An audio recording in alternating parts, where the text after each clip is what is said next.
Kirby Smart and the Georgia Bulldogs wrapped up the regular season at 11-1 to earn their way back to Atlanta for another SEC championship game appearance for the 5th consecutive year. Kirby met with the assembled media today to talk about it. Let's get into it.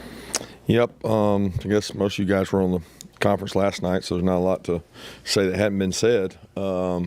SEC championship game, awesome opportunity for our guys. I told them last night, you know, you earned the opportunity to play in this game. This was not given, this was earned. This was not picked by a committee. It was on the field, and two teams that already played once.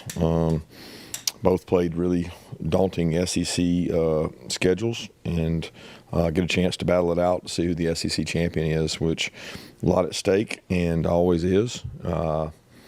But playing a really good football team. Coach DeBoer's done a great job with them, playing at a high level. When you look at both sides of the ball, they complement each other, playing really well offensively and defensively. I think that's important to being successful in our conference.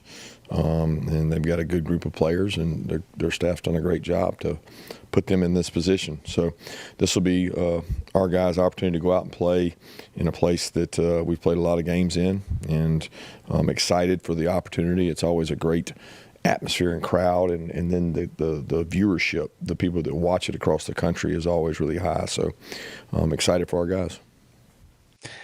Let me get this out of the way up front and just let you know that when it comes to the SEC championship game and whether or not Georgia should play in it, whether we would want to play in it, whether we as fans should be excited about our team playing in it, my position is really clear and it's never changed.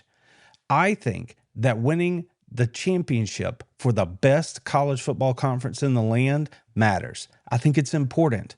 I think it's rare. And I think that if your team has an opportunity to go do that, you should embrace it, be excited for it, and cheer your team on as loudly and as hard as you can to go win that championship, because it matters. It means something. Georgia won it last year in a hard-fought game, and now they have an opportunity to say, we are back-to-back champions of the top conference in college football. I'm not saying that the college football playoff is not important. Obviously it is. It's a national title. But what I am saying is that the SEC championship is right on par with it. There's so many variables once you get into a tournament style play, like a playoff round scenario. There is no guarantee ever that you're going to win anything.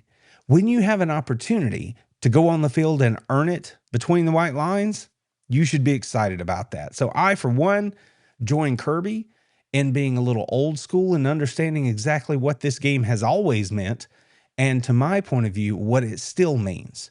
So I am excited that Georgia's going to be playing in this game on Saturday. And if they're going to be playing in it, I damn sure want them to go win it. So go Dogs. Yeah, Coach, I'm sure you've had an opportunity to go a full deep dive on this offense from Alabama. How have they developed and changed since you guys played them last? Yeah, I wouldn't call it a deep dive. I got to watch the games in between our game and theirs. I don't think you change a whole lot during the year. You play to the skill set of your playmakers. They've got playmakers. They play to the skill set of those guys.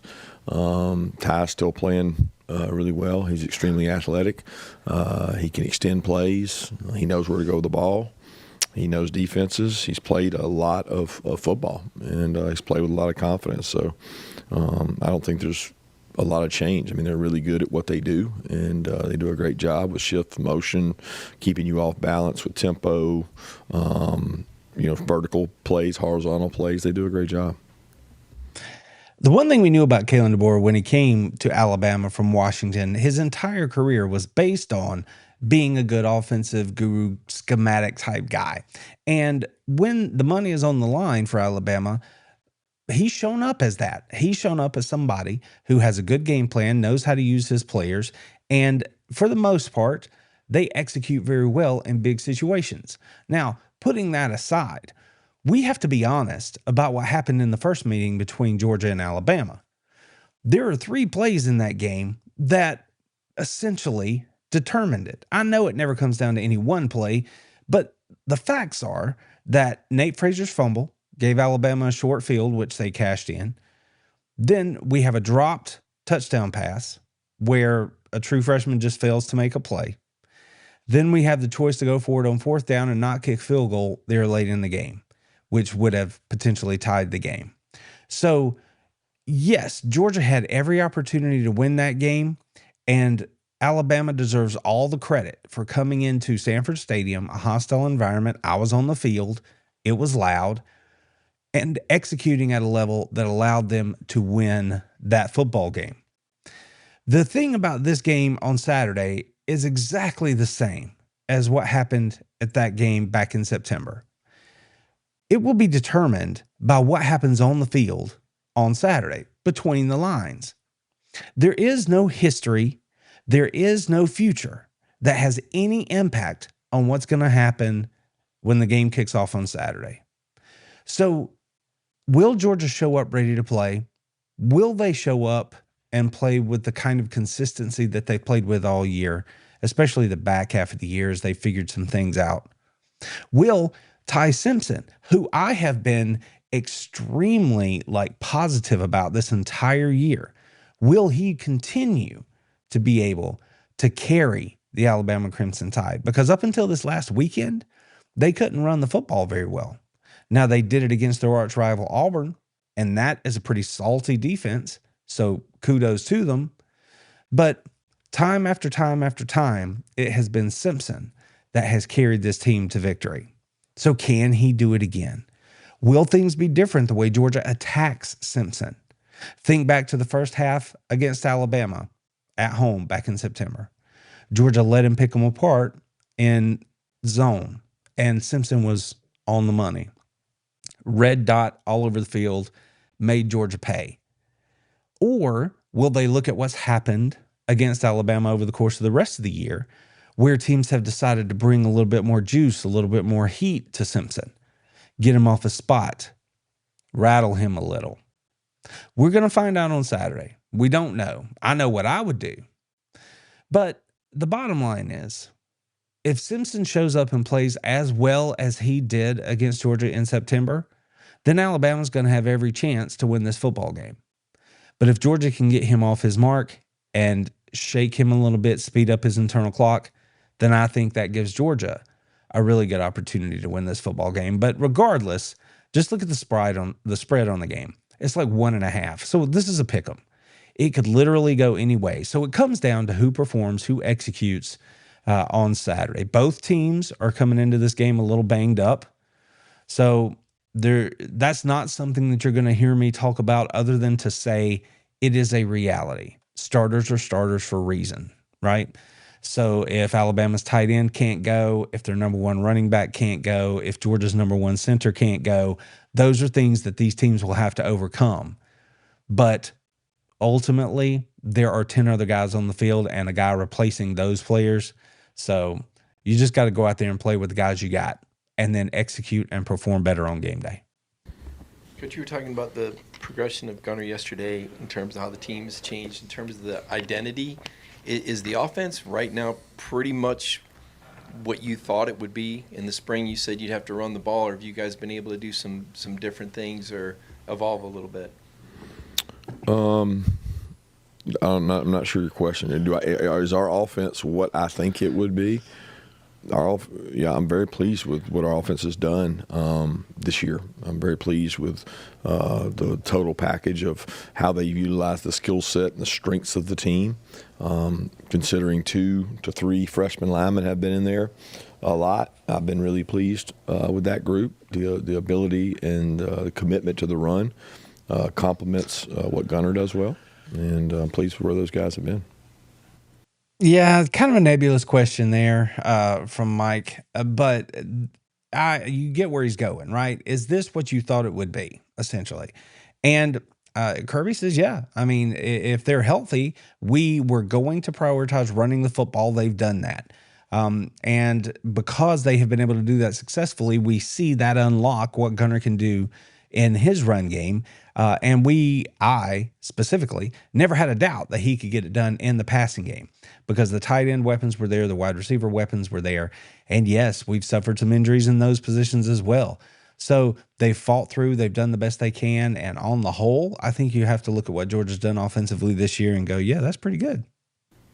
You talked last night about how valuable experience was for the guys on defense. How much do you feel like that applies to your defensive line and just the growth you've seen? How valuable the experience has been? I would say it's more the experience has been bigger for young linebackers, outside linebackers, and secondary, maybe the defensive line. I mean, outside of EG, a lot of those guys have played football. And EG is a guy that's gotten better with time and gotten more comfortable. But a lot of those guys were experienced coming into the year. And I don't think any of our early struggles were a testament to anything about the defensive line. It was just more a matter of growth and getting more experience and executing at a higher level at all positions. Yes. And he's not shucking the question there because he's got a point. The facts are that Elijah Griffin is the primary true freshman that hadn't played a lot. The other guys, you might not have known their names much, but they had been rotating in. They had been practicing for a couple of years. They know what the Georgia standard is, and they know how to play inside this system. It was those backers that had to play early. It was those edge guys that were having to grow up fast and learn how to make their run fits correctly, learn how to drop correctly, learn how to blitz correctly. So as those guys have gotten their feet under them a little bit, other than C.J. Allen and Raylan Wilson, you've seen that group, that unit come to life a little more here on the back half of the year, and the results are clear, right? Georgia is in the top 5 in rush defense in college football. And over the last few games, they have shown that they can actually get after the passer after so many people questioned it so strongly during the first part of the year. When you earn the right to rush the passer, rushing the passer becomes easier, right? Because you win on first and second down. You know what they're doing. You can get some pressure, do some things with the guys on the back end to make the quarterback hold the ball, and then you get sacks. So that's how it works. And this group has just come along consistently over the course of the year. And honestly, it's been fun to watch. Sticking with the defense, how have you seen Glenn Schumann as a coach develop and grow over the course of this season? Honestly, I don't think. I mean, he's grown over the course of his career, and he's grown over the course of 10 years being here.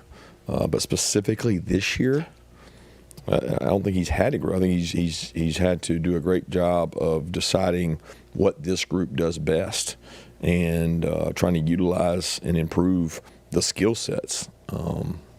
We don't have a dynamic, clear-cut, dominant rusher. We've had some of those in the past with Jalen and Michael both coming out early, and Ty, those guys not being there. It was a little bit of an adjustment to get the younger players groomed faster. But I can't say that Schumann's had to grow. He's had to utilize what we have. Evolve is probably a better word there, because that's what every football team does over the course of a season, and their coach has to evolve with them, because as your players get better, your coach figures out, oh, okay, well, we're going to put you over here since you do this really well, and we've got other guys that can do this other thing that maybe you don't do so well. So the evolution of Glenn Schumann and how he calls the games this season, I think, is probably a more accurate way to describe what we've seen as we have seen the growth and improvement of those young players. Yeah, to kind of follow up on that, you answered it a little bit, but you said the other night the coaches have figured out who we are on defense, utilizing those skill sets. What is the process like that, and process of doing that, and how much of it is just you've got to see what it looks like in the game before making some of those changes? Yeah, I don't know if there's a lot of changes made, guys. I mean, I think y'all are making a bigger deal about something that, I mean, we're improving. We've played better, but, some of the offenses we played have been really explosive. I mean, Ole Miss is a really explosive offense. Tennessee is a high-octane offense, and they get a lot of snaps. They go with tempo. They score points. Alabama's done that. So some of it is how you play, some of it's who you play, and some of it's how you change and adapt. And I think we're always trying to change and adapt. And I would add to that, not only is it who and how, I would say when. Right? If you face these teams earlier in the year when these young guys are still finding their feet a little bit, then yeah, you're going to see some plays made. Now, I'm not trying to gloss over the fact here that, say, the second safety position is still a spot that I feel is vulnerable for this defense, right? But in terms of the overall growth and how they've performed over the course of the year, it really is just a little bit of a steady climb. Like, you can see it at the cornerback position with the young guys, We're talking about Ellis Robinson the fourth. We're talking about DeMello Jones coming into their own. We've seen KJ Bolden become a little bit more of a presence. Just like look at the numbers from last week. He finished up near 10 tackles. I think he had 9 total to lead the game, to lead the team. These guys, and we know what Dalen Everett is, so these guys have come along to join the leader back there in Dalen Everett.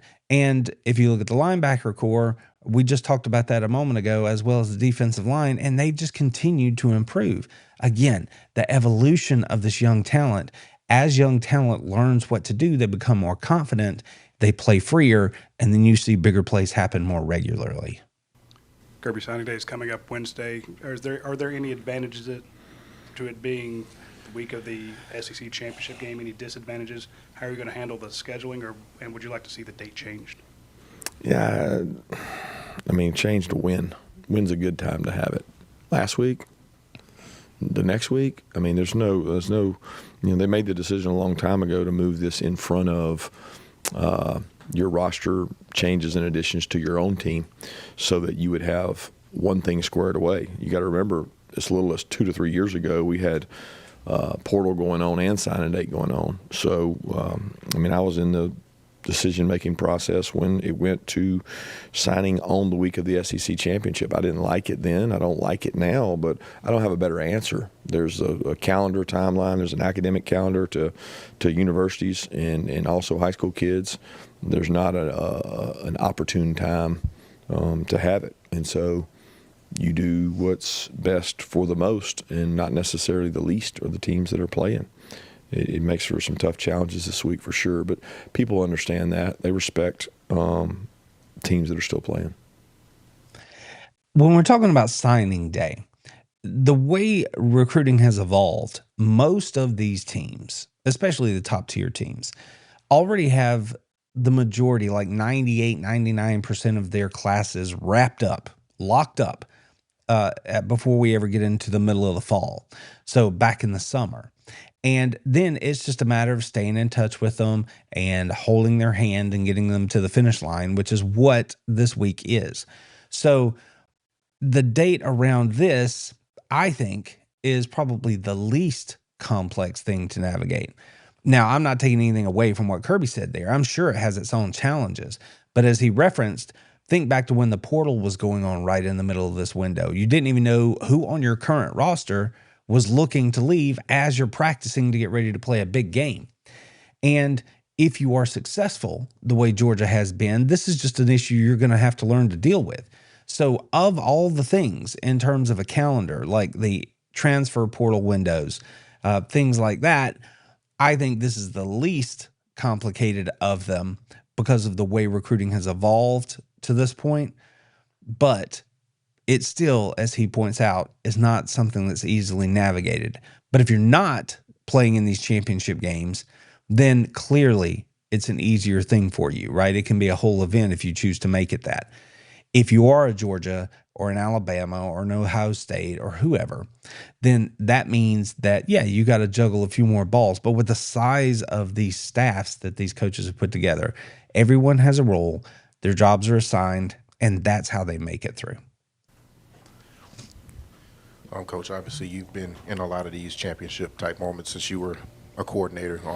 Just how does experience going into a championship-like atmosphere, championship-like football game, how does that impact your preparation? How much have you kind of learned over the years about, how many random things that can decide these games that you have to prepare for? How has that kind of shaped your process? Yeah, it doesn't change game to game. I mean, championship game is no different than the game that gets you to the championship game, right? We've been playing championship games every week, in my opinion. So, what wins football games doesn't change. Good players win football games.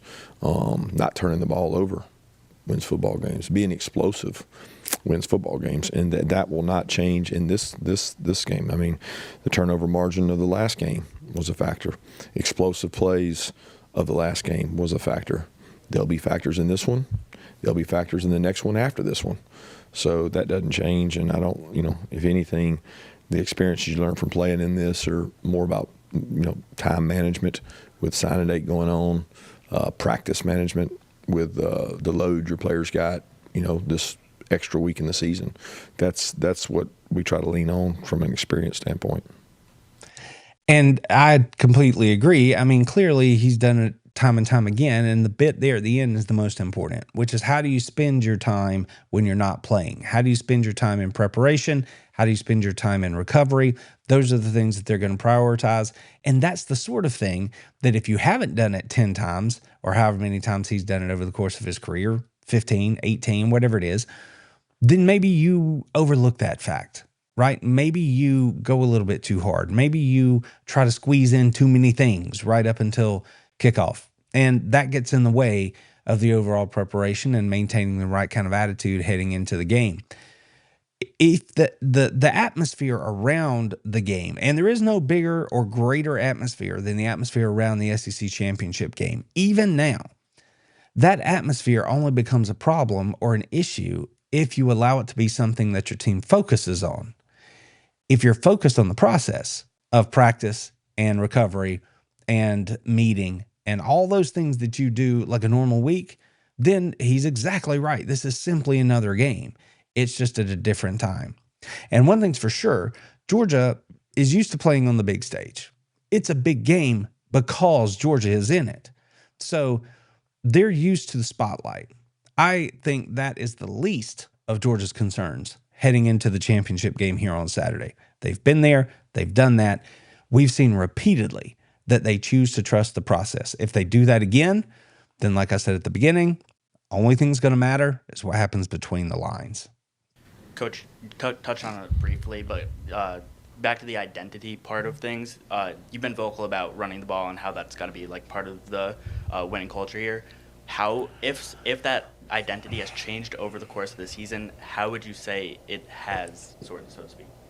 Yeah, I wouldn't say the identity has changed for us of needing to be able to run the ball to be successful.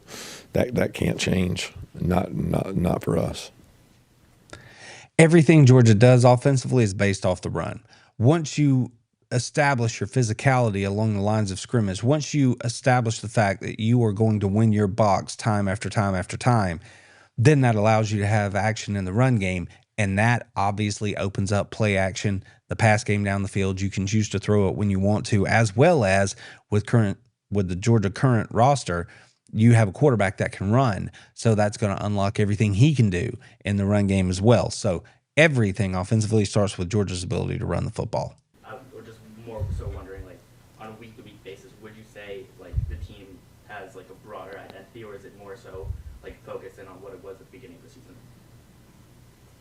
No, the things that are important to our identity, the physical toughness required, the discipline, all the things that we require to be successful have not changed week to week or since the beginning of the season. We might do better at them one week or the other, but they don't change. Yeah, they are who they are. But meanwhile, coaching changes all around the SEC, and you're now the dean of SEC coaches. What do you make of that? Got a great program, great administration, great supporting cast here, and it's allowed us to be successful. I mean, I talk about it all the time. If you have good players, you coach them the right way, coach them hard, you can be successful, and we've been successful. It's hard to sustain anything and stay consistent, and especially in this league where it's really competitive. And I don't think a lot about the tenured or the person that's been there the longest. I got a lot of respect for Mark, and he's a good friend. Now, yes, that was the latest addition to the coaching carousel here in the SEC. Just, I guess, this morning officially, Mark Stoops has been relieved of his duties at the University of Kentucky, joining the 5 coaching moves that occurred just yesterday inside the conference. So there's a lot of movement going on, but the one thing you can count on during this window is Kirby Smart and the University of Georgia. And thank goodness for that. If you're a Georgia Bulldogs fan, we might have a lot of things that we have to worry about as fans in terms of what the program's going to do, how we're going to play this week or that week. But the one thing we don't have to be concerned about is who's leading the team, what he demands of them, and what his vision is for the program moving forward. it has been crystal clear for the longest period of time, and that is not going to change anytime soon. On a similar note, you mentioned consistency a lot. What are some things that you've done to instill in this program that allow you guys to be that consistently excellent? Things like Jonas Jennings being part of our staff since I've been here, Scott Sinclair, Glenn Schumann, Trey Scott. They're pillars in this building. They believe in the core values of the head coach. They help push those. I think reinventing yourself as much as you can every year and trying to be a good teacher creates consistency. I think the player buy-in and the players we select to be part of our program, that's the only way you're going to be consistent is not be afraid to make tough decisions. And we've talked about, qualities of great leaders require you to make tough decisions. The standard, and it's the Georgia standard, right? The type of player they recruit, the consistency of whose voice you're hearing inside the building, the fact that this way is how Georgia does it everywhere. And players buy into that. And not the least of which, by the way, you also have proof of concept.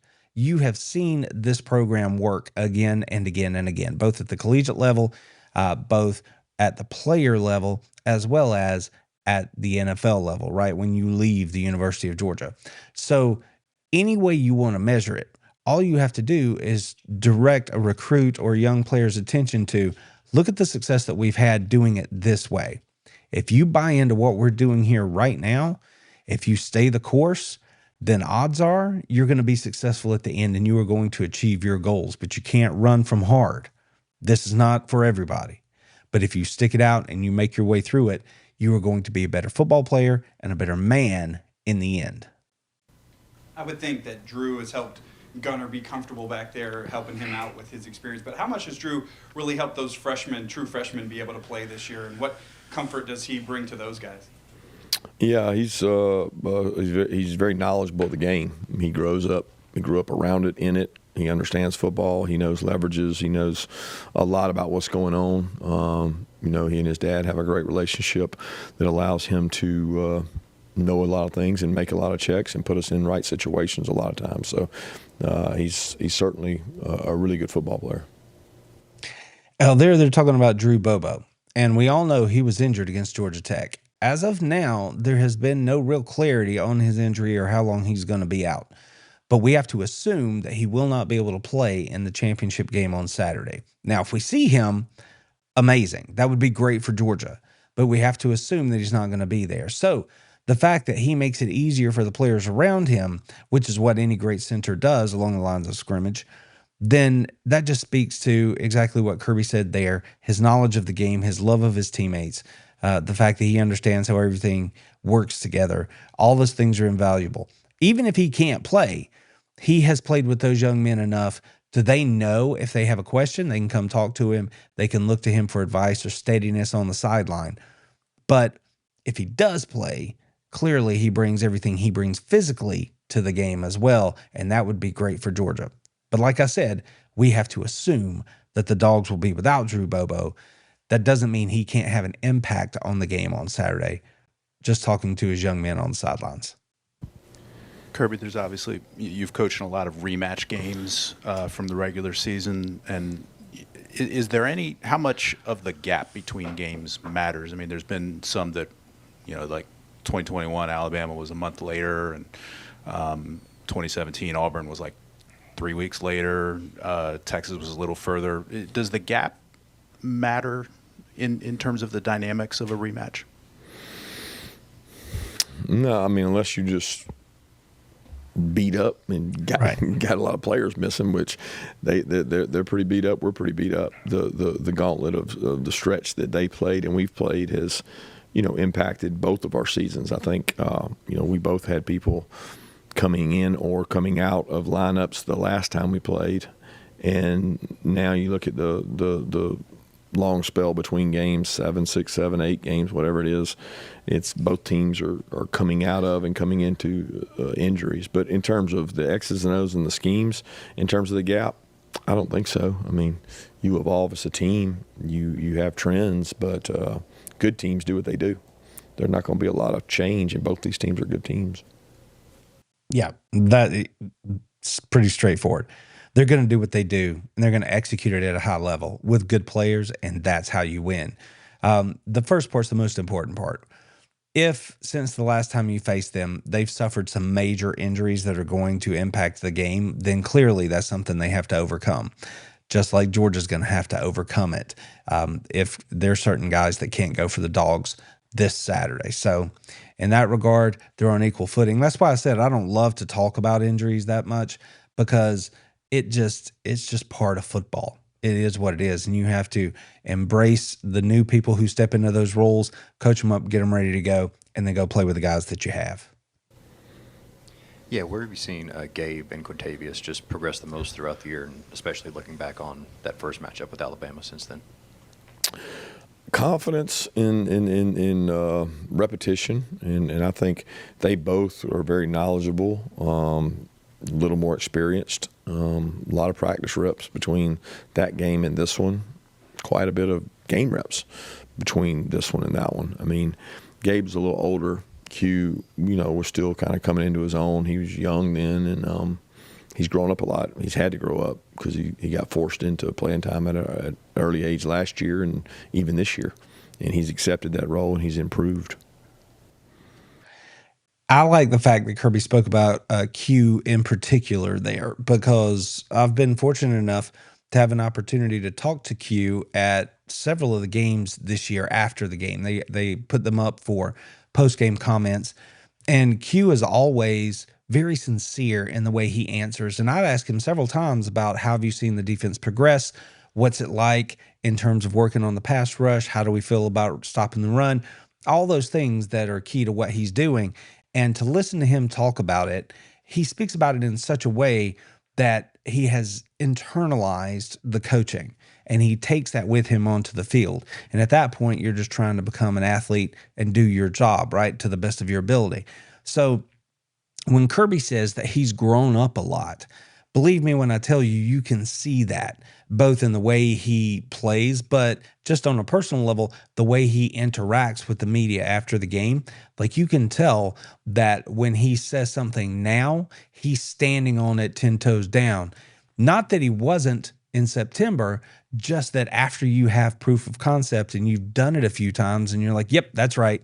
That's how it's supposed to work. When he tells me now that, well, we have to do X, X, X, then he knows it works because he has seen himself do it on tape. So, he has grown up, he has gotten more comfortable, but more importantly there, I think the key word was confident. He has gotten more confident in what it is that he's doing. And that just shows in every facet of his game and in the way he speaks to us. And the same can be said for Gabe. I haven't had a chance to speak to Gabe post-game this season, but we have interacted on social media, and he's feeling very confident in his abilities as well. And we saw his performance against Georgia Tech just last week, setting the edge, pushing the pocket in the pass game. We saw it against Texas with a big sack. Gabe's showing up, Q's showing up, and Georgia's defense is better for it. Coach, obviously a lot of shifting landscape in the SEC. I guess kind of a two-part question. One, what did you think about Lane's decision to go to LSU? And two, when there's this many new coaches, is that going to make for a lot of – I mean, there's a lot of off-season work anyway, but does it add even more now that there's going to be so many different faces and new schemes, X's and O's coming into the league? I mean, I think most of these guys are descendants or they come from a tree of coaching, and there'll be similarities. I mean, we have tape of every team we play. We have tape of every team that those guys coached. So there'll be some carryover in terms of the new coaches, but it's a long way away before we start worrying about that. So it doesn't sound like he's too worried about added work for the offseason. I noticed he didn't address the Lane Kiffin thing. I mean, he and Lane are friends. They are in the group chat together. It doesn't surprise me at all that he didn't want to answer that directly today. I don't envy the position he was in. I think it's a really hard position to be in and to navigate. I think Coach Saban addressed it best. It's not a. We're in a time frame where ADs and people are making decisions in a timeline that's not congruent with the season and the playoffs. So it makes for really difficult decisions. Okay, so there you go. They followed up. Good job. And got him to actually talk about it a little bit, but still, he didn't get too personal. He just stood on the facts, which is it's hard. Look, however you feel about what Lane did, and personally, I don't care. I don't care if he coached at Ole Miss. I don't care if he coaches at LSU. Doesn't matter. Doesn't impact my team anyway. It's just that if you look at the situation, just the timeline of what you have to do, and then make a choice, could it have been handled better? Absolutely. Is it an easy thing to navigate, though, for everybody involved, Lane as well as his team and his university? No, it's not. Kirby, Drew Brennan helped you guys with some of these big game weeks. Do you think the history against Alabama is something he may help with in terms of if there's any mental hurdle or just external noise that will come up during a week like this? He's helped every Alabama game since 2020. He does a great job. Time for one more question. We're doing that already. Coach, earlier in the season, talked about how the quarterback is in the position to make the most decisions behind yourself and the offensive coordinator. How has Gunnar improved in that area over the course of the season? Yeah, he's had to make them. Like you get more comfortable doing things the more you've done it. It's called experience, and he's gained that. So he's forced into every play. Do I do this, this, or this? There's very few plays that are just as simple as you do this. And I think that gives you options. It makes you right more. And I think more teams and everybody in the country is really doing it. It's putting a lot on the quarterback. And he's done a great job in terms of making the right decision with 2-3 options. And that puts you in an advantage. It also puts stress on that position. And they got to be able to handle it and make good decisions. Thank you, Coach. So he's talking about Gunnar growing up and changing his decision making over the course of the year, and he hit the nail on the head. You have to go do it. Now, with that in mind, Jeff Sentell posted a really good article, a deep dive on Gunnar Stockton on Thanksgiving Day. You can find that over at Dog Nation. So I would encourage you to go check that out if you haven't, because it's a really good piece. And in that article, Jeff talks about how there was a point, especially against Tennessee, where his high school coach, I believe it was, gave a quote about how at that point you didn't get to be hesitant. You didn't have the opportunity to be less of a risk taker. You had to go do it. There came a point in that Tennessee game where you just got to go rip it, I believe was the quote directly. And once Gunnar was let loose to go do that, we saw exactly what he can do. And then we've seen it at other times this year. We saw it against Ole Miss. We've seen him play very, very well against Texas. And Texas, of course, out of those groups is probably the best defense that he had faced. That's really, really good.